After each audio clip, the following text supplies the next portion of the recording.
అందరికీ నమస్కారం friends. Welcome to my channel SS study circle.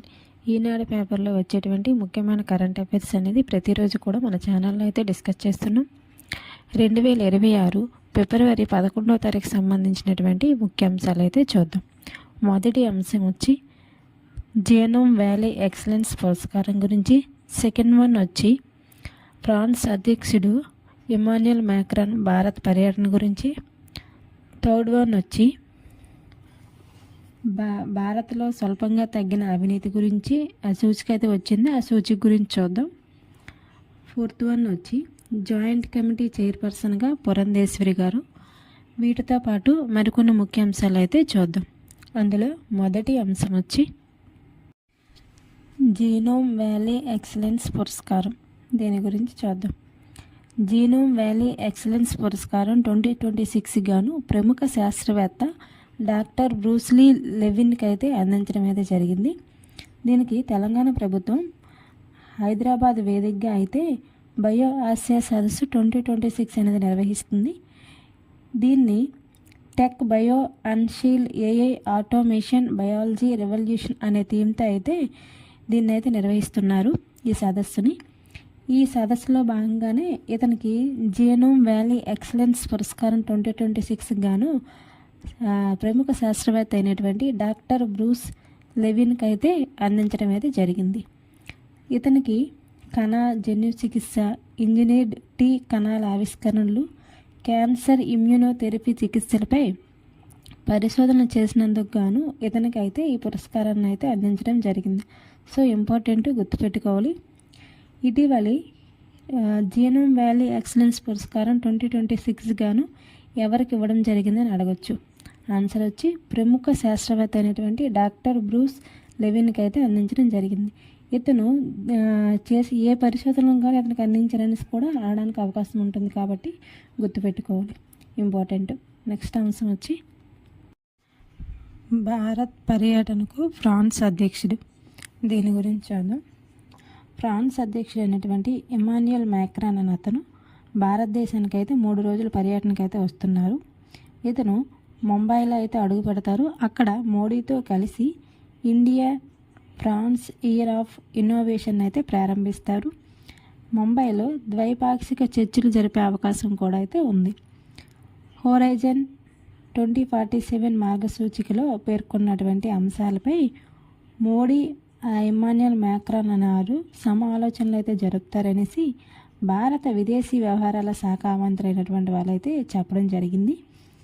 Horizon మార్గసూచిని 2023లో Modi Emmanuel Macron మధ్య జరిగినటువంటి చర్చల సమావేశాల్లో అయితే దీన్ని ఆవిష్కరించారు. వాణిజ్యము, రక్షణ వంటి కీలక రంగాల్లో 2 దేశాల మధ్య బంధాన్ని బలోపేతం చేయడంపై ఇరు నేతలు కూడా అయితే దృష్టి అయితే సారిస్తున్నారు. వీటి గురించి అయితే చర్చలు జరుపుతున్నారు. అయితే ఈ నెల 19న ఢిల్లీలో జరిగే ఏఐ ఇంపాక్ట్ సమ్మిట్లో అయితే ఫ్రాన్స్ అధ్యక్షుడు ఇమాన్యుయల్ మ్యాక్రాన్ అయితే పాల్గొంటారు. భారత్కు 114 రఫేల్ యుద్ధ విమానాల సరఫరా కూడా ఒప్పందం కుదిరే అవకాశం అయితే ఉంది. ఈ ఒప్పందం కానీ కన్ఫర్మ్ అయినట్లయితే దేశ చరిత్రలోనే అతిపెద్ద రక్షణ ఒప్పందంగా అయితే ఇది నిలవనుంది. సో ఇంపార్టెంట్ గుర్తుపెట్టుకోవాలి. దీనికి సంబంధించి క్వశ్చన్ ఏ విధంగా అడగచ్చండి, ఇటీవలి ఏ దేశ అధ్యక్షుడు భారత్ పర్యటన కోసం రావడం జరిగిందని అడగచ్చు. అతని పేరు అడుగుతాడు. సో ఫ్రాన్స్ అధ్యక్షుడు ఇమాన్యుయల్ మ్యాక్రాన్ గుర్తుపెట్టుకోవాలి, ఇంపార్టెంట్. నెక్స్ట్ అంశం వచ్చి భారత్లో స్వల్పంగా తగ్గిన అవినీతి. దీని గురించి అయితే చూద్దాం. భారతదేశంలో అవినీతి అనేది తగ్గుముఖం అయితే పట్టిందనేసి ట్రాన్స్పరెన్సీ ఇంటర్నేషనల్ అనేది ఒక నివేదిక అయితే వెల్లడించింది. ఈ నివేదిక గురించి అయితే చూద్దాం. అవినీతిలో ప్రపంచ అవినీతి సూచీలో భారత్ 2024లో 96వ స్థానంలోని 2025 సంవత్సరానికి వచ్చేసరికి 91వ స్థానానికి అయితే రావడం జరిగింది. అయితే దీనికి సంబంధించి ఏంటంటే భారత్ అనేది అవినీతి సూచీలో తగ్గుముఖం అయితే పట్టింది. ఎందుకంటే లాస్ట్ ఇయర్ కంటే ఈ ఇయర్ అనేది 91 స్థానానికి అయితే చేరుకోవడం వల్ల అవినీతి అనేది తగ్గిందనేసి అయితే చెప్పడం జరిగింది. ఇందులో అవినీతి అనేది ఏ విధంగా లెక్కిస్తారంటే 0 పాయింట్లు సాధించిన దేశం ఉంటుంది కదా, ఆ దేశం అనేది పూర్తిగా కూడా అవినీతిమైందని. అక్కడ అవినీతి జరుగుతుంది. అదే 100 పాయింట్లు సాధించిన దేశాల్లో అయితే అవినీతి లేదనేసి అయితే అర్థం. ఇక్కడ 0, 100 ఈ పాయింట్ల వారీగా అయితే అవినీతి సూచిక అనేది ఉన్న దేశాల గురించి అయితే చెప్పడం జరుగుతుంది. సో ఇందులో డెన్మార్క్ 100కు 89 పాయింట్లు అయితే పొంది అతి తక్కువ అవినీతి కలిగిన దేశంగా అయితే అగ్రభాగానైతే నిలిచింది. డెన్మార్క్ అనేది ఫస్ట్ ప్లేస్లో ఉంది. తదుపరి 2 స్థానాలు వచ్చి ఫిన్లాండ్, సింగపూర్. 2024 సంవత్సరంలో కూడా ఈ 3 దేశాలే ఫస్ట్ 3 ప్లేస్లో అయితే నిలవడం జరిగింది. పాకిస్తాను, ఇరాన్ వచ్చి 28 పాయింట్లు అయితే పొందడం జరిగింది. దక్షిణ సుడాను, సోమాలియా దేశాలు ఈ సూచికలో చేరి 9 పాయింట్లతో అట్టడుగు స్థానానికైతే నిలవడం అయితే జరిగింది. అయితే అమెరికా కూడా అవినీతి అనేది గత ఏడాది కంటే ఈ ఏడాది అనేది పెరగడం జరిగింది. ట్రంప్ ఎప్పుడైతే వచ్చారో అప్పటి నుంచి అక్కడ అవినీతి అనేది ఇంకా పెరుగుతుందనేసి కూడా చెప్పడం జరిగింది. 2025కి వచ్చేసరికి అమెరికా అనేది 29వ స్థానంలో అయితే ఉండడం జరిగింది. సో ఇంపార్టెంట్ గుర్తుపెట్టుకోవాలి. ఇటీవలి విడుదల చేసినటువంటి ట్రాన్స్పరెన్సీ ఇంటర్నేషనల్ విడుదల చేసినటువంటి అవినీతికి సూచీలో భారత్ 2025కు గాను 8వ స్థానంలో ఉందనేసి అయితే అడగడానికి అవకాశం ఉంది. సో 91 స్థానం. సో ఇంపార్టెంట్ గుర్తుపెట్టుకోవాలి.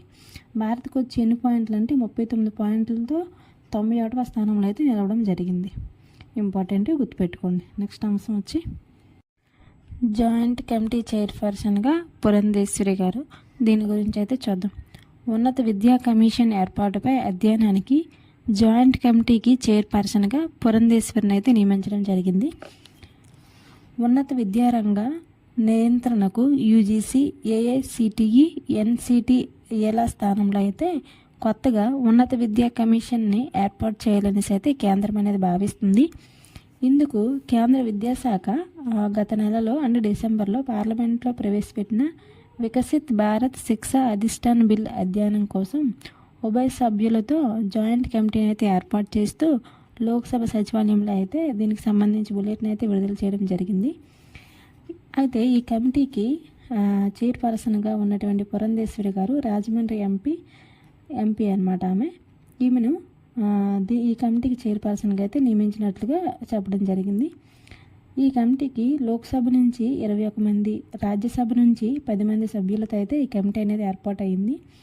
మన ఆంధ్రప్రదేశ్లో విశాఖకు చెందినటువంటి ఎంపీ శ్రీ భరత్, తెలంగాణలో పెద్దాపల్లి ఎంపీ అయినటువంటి గడ్డం వంశీకృష్ణ గారు కూడా ఈ కమిటీలో అయితే సభ్యులుగా అయితే ఎన్నికయ్యారు. సో ఇంపార్టెంట్ గుర్తుపెట్టుకోవాలి. కేంద్ర ప్రభుత్వం ఉన్నత విద్య కోసము ఒక కమిషన్ అనేది ఏర్పాటు చేసింది కదా. ఉన్నత విద్యా కమిషన్ ఏర్పాటుపై అధ్యయనానికి జాయింట్ కమిటీ చైర్పర్సన్గా ఇటీవల ఎవరు నియామకమయ్యారనేసి అడగొచ్చు. పురంధేశ్వరి. చైర్పర్సన్గా ఎవరు ఉన్నారని అడగొచ్చు. పురంధేశ్వరి గారు. సో ఇంపార్టెంట్ గుర్తుపెట్టుకోవాలి. నెక్స్ట్ అంశం వచ్చి ప్రపంచ మానవాళికి ఉపయోగపడేలా అంతరిక్ష ప్రాజెక్ట్ సేవలు. దీని గురించి అయితే చూద్దాం. బెంగళూరులో US consulate general, US India స్ట్రాటజీగా 2 కూడా భాగస్వామి సంస్థలు అనేవి సంయుక్తంగా నిర్వహించినటువంటి ఒక సదస్సులో అయితే ISRO chairman doctor V Narayana గారు అయితే పాల్గొని ఈ సదస్సులో అయితే కొన్ని విషయాలు అయితే మాట్లాడడం జరిగింది. అవేంటంటే అంతరిక్ష ప్రాజెక్టులు ఏ ఒక్క దేశానికో పరిమితం కాకుండా ప్రపంచంలోని ప్రతి వ్యక్తికి అవసరాలు తీర్చేదిగా ఉండాలనేసి అయితే ISRO chairman doctor V Narayana గారు అయితే పిలుపునివ్వడం అయితే జరిగింది. ప్రస్తుతం ఇస్రో చేపట్టే ప్రాజెక్టులు కేవలం భారతీయులకే కాకుండా ప్రపంచ అవసరాలు తీర్చేందుకు ఉపయోగపడుతున్నాయని కూడా చెప్పడం జరిగింది. అంతరిక్ష రంగంలో అమెరికా, భారత్ మధ్య దశాబ్దాలుగా సమన్వయం అనేది కొనసాగుతూ ఉందని కూడా చెప్పడం జరిగింది. చంద్రయాన్ 1 నుంచి తాజాగా నైసార్ వరకు నాసా సహకారం భారతీయ అంతరిక్ష రంగ ప్రగతికి అయితే ఎంతగానో దోహదపడుతుందని కూడా చెప్పడం జరిగింది. అమెరికా నుంచి 14 వ్యాపార భాగస్వామ్య ఒప్పందాలు కుదిర్చేందుకు ఈ సమైక్య సహకరిస్తున్నట్లుగా కూడా గుర్తించడం అయితే జరిగింది. 2020లో అంతరిక్ష రంగ సంస్కరణలు ప్రైవేట్ సంస్థల భాగస్వామ్యానికి మార్గం చూపగా ప్రస్తుతం ఈ రంగాల్లో 400కు పైగా అంకురాలు ఉన్నాయని అయితే దీని గురించి అయితే వివరించడం జరిగింది. దీనిలో ఇంకేం చెప్పారంటే స్వదేశీ హార్డ్వేరు, సాఫ్ట్వేర్లతో ఉపగ్రహాల వ్యయం భారీగా తగ్గడంతో ప్రతి ప్రాజెక్టులో 75% వ్యయం దేశీయ సంస్థలే వినియోగిస్తున్నాయని కూడా చెప్పడం జరిగింది.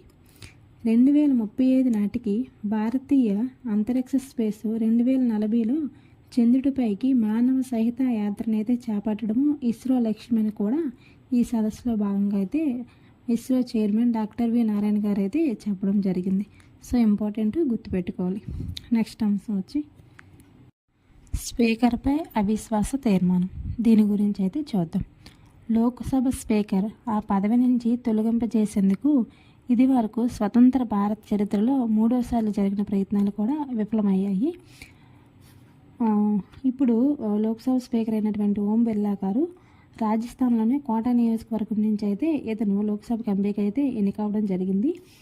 ఇతని పైన అయితే 118 మంది అయితే ఎంపీలు అనేవారు నోటీసులు అయితే జారీ చేసి ఇతనిపైన అవిశ్వాస తీర్మానం అయితే ప్రకటించడం జరిగింది.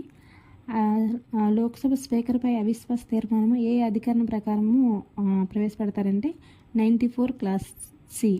సో ఇంపార్టెంట్ ఆర్టికల్ గుర్తుపెట్టుకోవాలి. అయితే లోక్సభ స్పీకర్ పైన అవిశ్వాస తీర్మానము నోటీసులు అనేవి ఉంటాయి కదా, వీటిని ఎవరికి అందజేస్తారంటే లోక్సభ సెక్రటరీ జనరల్కి అయితే అందజేస్తారు. స్పీకర్ పైన అవిశ్వాస తీర్మానం వచ్చేటప్పుడు స్పీకరు సభకు అధ్యక్షత అయితే వహించరు. దీనికి అంటే 3 సార్లు లోక్సభ స్పీకర్ని తొలగించాలనేసి నోటీసులు జరిగాయి, కానీ ఇప్పటివరకు కూడా ఎవరిని కూడా తొలగించడం అయితే జరగలేదు. ఈ తీర్మానము ఒకవేళ ప్రవేశపెట్టాలంటే 14 రోజుల ముందే నోటీసులు అనేవి ఇవ్వాల్సి ఉంటుంది. తీర్మానము అనుమతించేందుకు 50 మంది సభ్యులు కూడా మద్దతు అనేది అవసరమవుతూ ఉంటుంది. స్పీకర్ తొలగింపునకు తీర్మానం ప్రవేశపెట్టాలంటే నోటీస్ పైన కనీసం 2 లోక్సభ సభ్యుల సంతకం చేయాలి. సాధారణ ఆధిక్యతతో సభ ఆమోదిస్తే సరిపోతుంది అనమాట. స్పీకర్ని తొలగించడానికి అవకాశం ఉంటుంది. కానీ ఇంతవరకు కూడా ఏ లోక్సభ స్పీకర్ని కూడా అవిశ్వాస తీర్మానం ద్వారా అయితే తొలగించడం జరగలేదు. సో అవిశ్వాస తీర్మానానికి సంబంధించి ఆర్టికల్ ఇంపార్టెంట్ 94 క్లాస్ 3. అదేవిధంగా ఎంపీలు నోటీసులు జారీ చేస్తారు కదా, ఆ నోటీసులు అనేవి ఎవరికి అందజేస్తారనేసి అడగడానికి అవకాశం ఉంటుంది. లోక్సభ సెక్రటరీ జనరల్కి అయితే అందిస్తారు. సో కరెంట్ పాలిటీలో భాగంగా అయితే ఇది ఇంపార్టెంట్ గుర్తుపెట్టుకోండి. నెక్స్ట్ అంశం వచ్చి వార్తల్లో ఒక పుస్తకం అనేది చర్చనీయాంశంగా మారింది. దీని గురించి అయితే చూద్దాం. భారత సైన్య మాజీ అధిపతి జనరల్ మనోజ్ ముకుంద నరవానే రచించిన 4 స్టార్ ఆఫ్ డెస్టినీకి అనే పుస్తకం పైన పార్లమెంట్ సమావేశంలో అయితే పెద్ద ఎత్తున అయితే చర్చలు అనేవి జరగడం జరిగింది. ఏంటంటే ఆ చర్చలు ఈ పుస్తకం అనేది ఇంకా ప్రచురితమైతే కాలేదనేసి కేంద్రం అనేది వాదిస్తుంటే ఇప్పటికే ప్రచురితమైందనేసి కాంగ్రెస్ అగ్రనేత అయినటువంటి రాహుల్ గాంధీ గారు అయితే అనడం జరిగింది. దీన్ని మార్కెట్లో కూడా అమ్ముతున్నారని కూడా చెప్పడం జరిగింది. ఈ గందరగోళ నేపథ్యంలో నరవాణి గారు అయితే స్పందించారు. 4 స్టార్ ఆఫ్ డెస్టినీ పుస్తకం ఇంకా ప్రచురితమైతే కాలేదు, ప్రీ ఆర్డర్ దశలోనే ఉందనేసి, ప్రచురితం అయిన పుస్తకము ప్రీ ఆర్డర్ దశలో ఉన్న పుస్తకానికి ఆ రెండు ఒకటి కాదు, తేడా ఉందనేసి అయితే చెప్పడం జరిగింది. పెంగ్విన్ రేడర్ హౌస్ ఇండియా దీనికి సంబంధించి విడుదల చేసింది. దీనికి ఇతనైతే స్పందించడం జరిగింది. అయితే ఇప్పుడు స్పీకర్ అయినటువంటి లోక్సభ స్పీకరు ఓం బిర్లా పైన అవిశ్వాస తీర్మానం అనేది రావడం జరిగింది కదా, దీనిలో కూడా అతని పైన అవిశ్వాస తీర్మానం గల కారణం ఏంటంటే నరవాణి పుస్తకము ఇది కూడా ఒక వివాదాస్పద మనిషి కూడా అతని పైన అయితే అవిశ్వాస తీర్మానం అనేది ప్రకటించడం జరిగింది. సో ఇంపార్టెంట్ గుర్తుపెట్టుకోవాలి. చూశారు కదా ఫ్రెండ్స్, 2026 ఫిబ్రవరి 11వ తారీఖు సంబంధించినటువంటి ముఖ్యమైన కరెంట్ అఫైర్స్ అయితే డిస్కస్ చేసాం. ఇదే విధంగా ప్రతిరోజు కూడా మన ఛానల్లో ఈనాడు పేపర్లో వచ్చేటువంటి ముఖ్యమైన current affairs and job updates కూడా చెప్పడం జరుగుతుంది. So please support my channel. మన ఛానల్ని సబ్స్క్రైబ్ చేయండి, లైక్ చేయండి. మీ ఫ్రెండ్స్ ఎవరైనా ఉంటే వాళ్ళకైతే ఈ క్లాసెస్ అనేవి షేర్ చేయండి friends. Thank you for watching my channel. Thank you.